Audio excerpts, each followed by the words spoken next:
that's when the whole, Mexico trip came up. How did it even, I'm trying to look back at it because it's been a little bit now.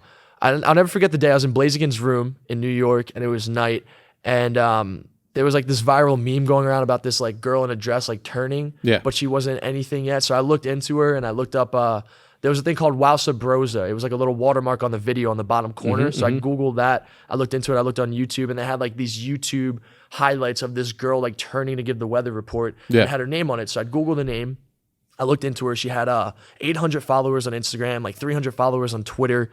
And I'm like, oh, this is something fun. Like, let's just talk about this on a Call of Duty CutCom. So I'm sitting there playing Advanced Warfare. Hey guys, I'm in love, and I'm, whatever. If she tells me to go to Mexico, you bet your ass I'm gonna do it, because I'm in this mindset of, okay, let's just have some fun and let's just make some good content, right?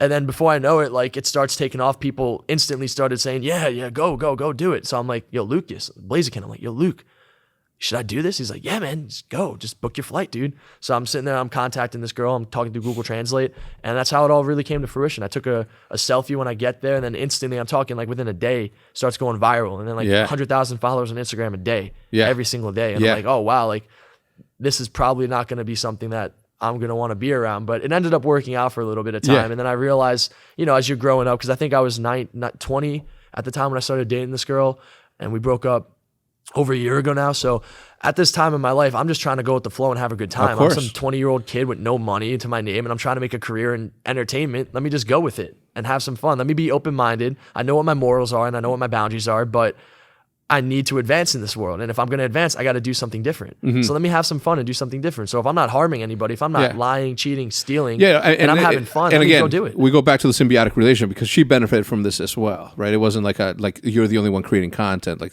she got a massive following. Content always goes both ways. It helps everybody. Everybody. There's not like 1,000%. There's not a winner and a loser. No. Some people grow and scale faster than others, but it's all going to help. Everyone always helps. All helps. And I think that in a situation like that, it was the entire Call of Duty community.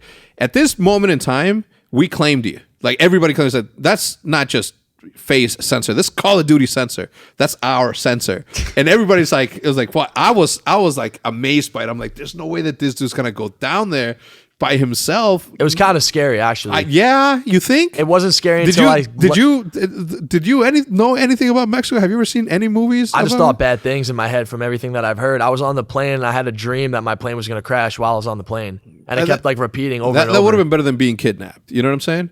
Yeah, it really would have. So, and I'm not saying that would have happened. Like Mexico's obviously very safe. The motherland. Well, I was born here in Texas, but I lived in Juarez until I was 13. Anyway, so I'm like, I don't know. I'm like, I wonder where the fuck he's going. And I'm like, all right, he'll be fine. He's gonna be fine. There's nothing's gonna happen. Did you take public transportation to where you were going, or did you grab a taxi? No, she met me at the airport that day. Okay, she met you what was that like?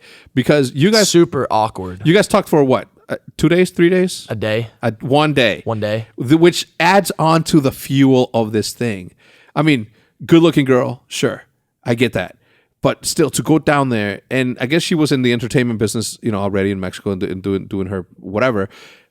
But no way has she ever had the amount of interaction from an entire community, though, and specifically the Call of Duty community. There is no bigger community on any social media platform than the Call of Duty community. Maybe now, but Fortnite now, but then none. Call of Duty was unparalleled for decade. Still really big too to this day. Yeah, of course. I mean, if you look at the esports personalities following in comparison to, call it League of Legends or Counter-Strike. Doesn't compare. No, it doesn't compare. No, we were ahead of the game in that. Like we did a really good job at overpopulating a single platform and made it ours. God damn it. Absolutely. So I think that to me was like when everybody saw you as more than just the Call of Duty player. You transcended. You became like you called it, the Nate shot, right? You weren't just a Call of Duty player. You had done what a lot of people to this day are trying to do but aren't able to do, because a lot of people are professional Call of Duty players, professional Counter-Strike players, professional Fortnite players, but they've never. Well, Fortnite's easier, but you've never been able to transcend aside from being just that. There's only two other guys, really, Nate, Sean, and Scum. Yeah.